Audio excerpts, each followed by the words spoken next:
You feel me fucking this up. You should be like, I'm gonna watch this in 10 years in that car. Apprentice boat builder.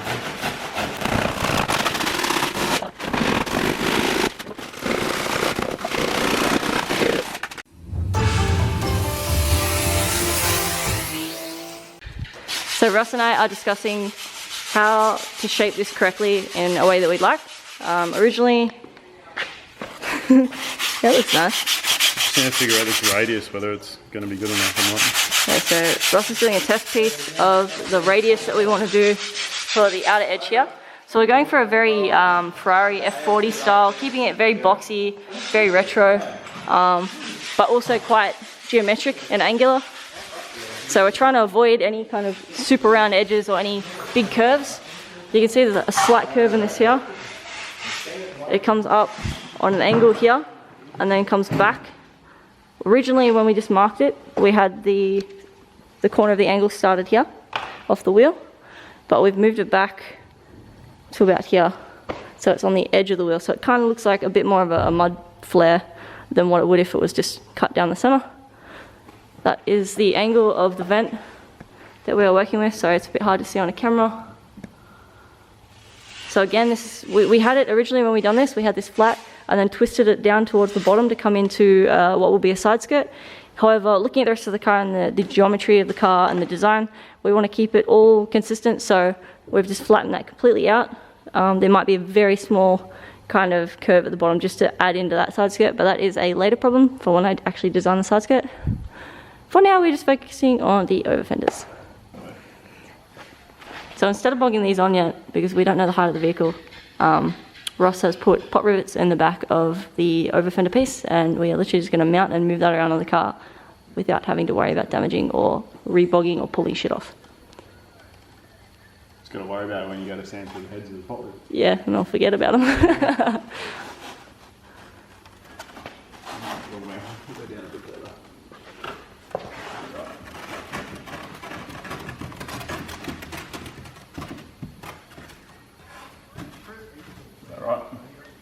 Looks pretty good. The car will probably get dropped another 2 inches. I'll really have to wait for the rear bar to rock up before I can see how low exactly I can get it, but probably another 2 inches or so lower. So to do that, I've got my arch templates over there, so all I'll need to do at the time is grab my arch template and then re-go over the arch or modify the current one.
So tomorrow I need to go down to Bunnings. I need to buy a whole bunch of other supplies that I don't currently have and that Ross recommended I use, which is great because I've learnt a ton tonight.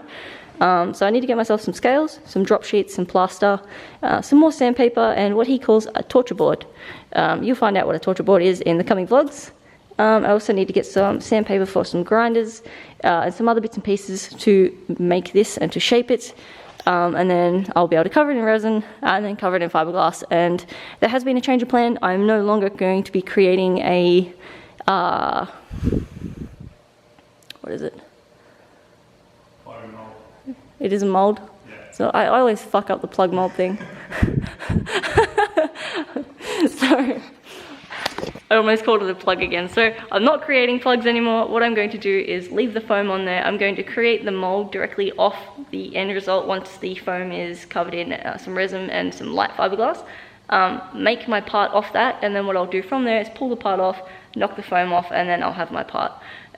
It is a very real possibility that I'm still going to create a hinged over fender like a pod that will lift up so that I can get access to the side mounted radiators that are going to be in the vents or mounted in the vents. And also the tools that I'm going to put a bit of a wall mounted style toolbox on the back quarter underneath the over fender, and then sealed with some form of Perspex box or some form of sealant that'll keep it safe out of the weather and keep my tools clean.